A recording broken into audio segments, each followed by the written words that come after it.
सोचो, एक ऐसा वक्त जब न ज़मीन थी, न आसमान, न सूरज, न चांद और न वक्त का कोई हिसाब। सिर्फ अल्लाह की ज़ात थी जो हमेशा से है और हमेशा रहेगी। फिर अल्लाह पाक ने कायनात को पैदा करने का फ़ैसला फरमाया। कुरान के मुताबिक अल्लाह ने आसमानों और ज़मीन को 6 दिनों में पैदा किया। अस्सलाम वालेकुम, मेरा नाम साकिब मुग़ल है और आज हम बात करेंगे आगाज़ कायनात के बारे में। हम जानेंगे कि अल्लाह पाक ने यह कायनात कब और कितने अरसे में बनाई, और ये भी देखेंगे कि आज की मॉडर्न साइंस कायनात के आगाज़ के बारे में क्या कहती है। तो चलिए बिस्मिल्लाह करते हैं। डे 1। कायनात का आगाज़ हर तरफ सिर्फ अंधेरा ही अंधेरा था। फिर अचानक एक ज़बरदस्त नूर और बेपनाह एनर्जी जाहिर हुई और एक ऐसा धमाका हुआ कि पूरी कायनात रोशन होना शुरू हो गई, जिसे आज हम बिग बैंग कहते हैं। लेकिन कुरान हमें बताता है कि यह सब अल्लाह के हुक्म से हुआ। कुन फयकून, हो जा, और सब कुछ वजूद में आ गया। पहले दिन वक्त का आगाज हुआ, स्पेस वजूद में आया, एनर्जी बनी और कायनात का निजाम शुरू हुआ। हर तरफ चलती हुई गैसें, इंतहाई गर्म जर्रात और फैलती हुई कायनात। साइंस के मुताबिक इसी लम्हे गैलेक्सीज की बुनियाद रखी गई, सितारों का मादा बना और आसमान का स्ट्रक्चर तैयार होना शुरू हुआ। यानी पहले दिन अल्लाह ने कायनात की बुनियाद रख दी। डे 2। आसमानों की तख्लीक दूसरे दिन अल्लाह ने आसमानों को तरतीब दिया। कुरान में 7 आसमान का जिक्र आता है। अल्लाह पाक ने गैलेक्सीज को जगह दी, सितारों को फैलाया और सूरज और चांद के निजाम बनाए। सोचो, आसमान में अरबों सितारे और हर एक अपने रास्ते पर चल रहा है। ना कोई टकरा रहा है, ना कोई रुक रहा है। साइंस के मुताबिक ये ग्रेविटी और फिजिक्स का परफेक्ट बैलेंस है। डे 3। जमीन की तख्लीक तीसरे दिन अल्लाह ने जमीन को बनाया। शुरू में जमीन एक जलता हुआ गोला थी, हर तरफ लावा, आग और वोल्केनोज। फिर अल्लाह ने जमीन को ठंडा किया, पत्थर बने, जमीन की सतह बनी और फिर समंदर, दरिया और झीलें वजूद में आई।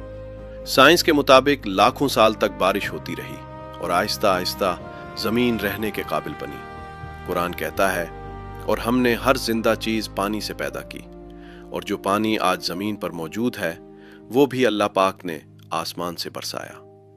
डे 4। पहाड़, दरख्त और रिज्क।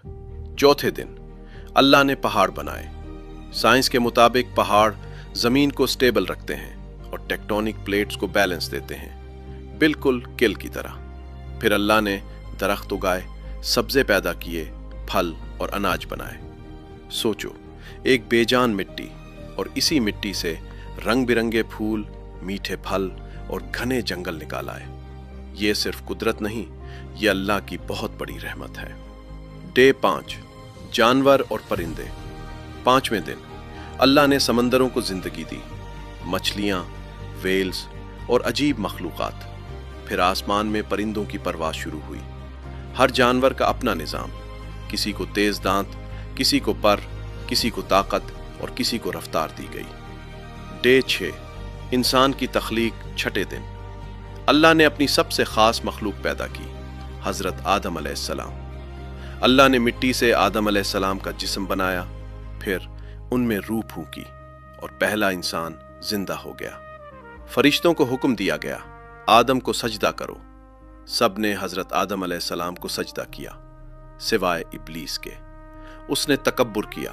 फिर अल्लाह पाक ने उसे मरदूद करार देकर आसमानों से जमीन पर फेंक दिया और यही तकब्बुर उसकी बर्बादी बन गया।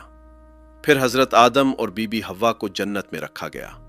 उन्हें हर चीज की इजाजत थी, सिर्फ एक दरख्त के करीब जाने से मना किया गया था। लेकिन शैतान ने धोखा दिया और उनसे वो के काम करवाया जिससे मना किया गया था, जिसके बाद इंसान को जमीन पर भेज दिया गया। लेकिन अल्लाह पाक ने उन्हें माफी दी, हिदायत दी और सच का रास्ता दिखाया, और यहीं से इंसानी तारीख का आगाज हुआ। साइंस के मुताबिक कायनात तकरीबन 13.8 अरब साल पुरानी है, जबकि जमीन की उम्र तकरीबन 4.5 अरब साल मानी जाती है। अब जरा इस बात पर गौर कीजिए, قرآن میں ذکر ملتا ہے کہ اللہ تعالیٰ نے زمین کو 2 دن میں پیدا فرمایا۔ اگر سائنس کے مطابق 4.5 بلین ایئرز کو ان 2 دنوں سے کمپیئر کیا جائے تو ایک ڈیوائن ڈے تقریباً 2.25 بلین ایئرز کے قریب بنتا ہے، اور اگر اسی حساب کو 6 دنوں پر اپلائی کریں تو یہ تعداد تقریباً 13.5 ارب سال کے قریب پہنچتی ہے، جو یونیورس کی ایسٹیمیٹڈ ایج 13.8 ارب سال سے حیرت انگیز طور پر ملتی جلتی ہے۔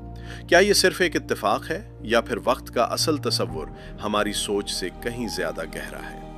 اللہ ہی بہتر جانتا ہے۔ جب تم رات کو آسمان دیکھو، ستاروں کی چمک دیکھو یا اپنی سانس محسوس کرو تو سوچنا یہ سب کس نے بنایا اور کیوں بنایا؟ شاید اسی سوال کا جواب ڈھونڈنا ہی انسان کا اصل سفر ہے۔ آپ کی کیا رائے ہے؟ کامنٹ سیکشن میں ضرور بتائیں۔ اگر ویڈیو پسند آئے تو ویڈیو کو لائک کریں اور چینل دا فیکٹستان کو ضرور سبسکرائب کریں تاکہ علم کا یہ سفر ایسے ہی جاری رہے۔ شکریہ۔